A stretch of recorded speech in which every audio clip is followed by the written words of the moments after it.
আজ জানো তো খুব আনন্দের একটা দিন, কারণ আমরা সবাই মিলে যাচ্ছি বেড়াতে। কোথায় চলো আগের ব্লগ দেখতে থাকো, আস্তে আস্তে জানাচ্ছি। এখানে সকালের সমস্ত কাজ টাজ সেরে নিয়েছি, স্নান টানো হয়ে গেছে। আর এদিকে দেখো লাগেজ টাগেজ কিন্তু সব গোছানো হয়ে গেছে। এখানে দুটো ব্যাগ আছে, আমার আর আমার হাজব্যান্ডের, আর ঘরে আছে বাবা মার ব্যাগ। এখানে ড্রেসটাও রেডি করে নিয়েছি আয়রন টায়রন করে, কারণ বাসেই কাটাতে হবে কিন্তু প্রায় 1.5 দিন মতো। 1.5 দিন বলবো না, প্রায় 2 দিনই বলবো। ওই এখনকার সময়টা বাদ দিয়ে এখানে দেখো রেডি হয়ে আমি বসে পড়েছি, আর খাওয়া দাওয়াও হয়ে গেছে। এখানে লাগেজ নিয়ে টোটো করে চলে যাচ্ছি একেবারে বাসের সামনে। সবাই মিলে যাচ্ছি আমি, আমার হাজব্যান্ড, আমার শ্বশুর মশাই আর শাশুড়ি মা। দেখো আমার লুকটা একটু দেখিয়ে দিলাম, খুব বেশি সাজুগুজু করিনি, যেহেতু বাসে জার্নি করতে হবে। এই যে দেখো আমাদের বাস, আর বাসে যারা যারা যাবেন সবাই কিন্তু চলে এসেছে, বাস ছেড়ে দিয়েছে। আর বরাবরের মতো উইন্ডো সিটটা কিন্তু আমিই নিয়ে নিয়েছি। আশীর্বাদ করো আমরা যেন ভালোভাবে জগন্নাথ দর্শন করে ফিরে আসতে পারি। এখানে দেখো বাস কিন্তু চলতে শুরু করে দিয়েছে, আর আমি বাইরের ভিউটাও তোমাদের সঙ্গে শেয়ার করছি।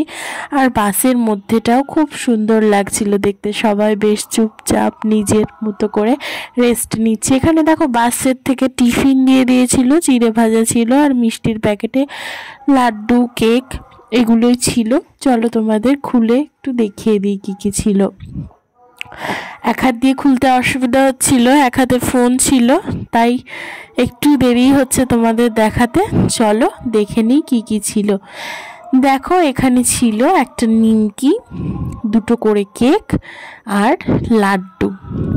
খিদের সময় এগুলো যেন খেতে খুব ভালো লাগছিল। আর বাসে ট্রেনে জার্নি করতে করতে টুকটাক খেতে খেতে যেতে বেশ ভালোই লাগে কিন্তু, তাই দুজনেই প্রথমে খেয়ে নিলাম একটা করে কেক আর লাড্ডু। নিমকিটা রেখে দেব, এখন আর খাবো না। তারপরে দেখো এখানে কিন্তু সন্ধে হয়ে গেছে। সন্ধেই প্রথমেই আমরা চলে যাব দক্ষিণেশ্বরে মায়ের মন্দির দর্শন করতে। প্রথমে ওখানেই দর্শন করব, তারপর আবার যাত্রা শুরু হবে। বাসের সমস্ত লাইট টাইট বন্ধ করে দিয়েছে এদিকে। এখানে দেখো মায়ের দর্শন করার পর গাড়ি দাঁড় হয়েছে, কারণ এখানেই রান্না বান্না হবে। তারপর রাত্রের খাওয়া দাওয়া শেষ করেই কিন্তু উঠে যাব আবার বাসে, এবং সকালবেলায় সোজা গিয়ে নামবো পুরীতে। দেখো এখানে নেমে পড়েছি, কারণ বাসের মধ্যে তো অতক্ষণ বসে থাকা যায় না।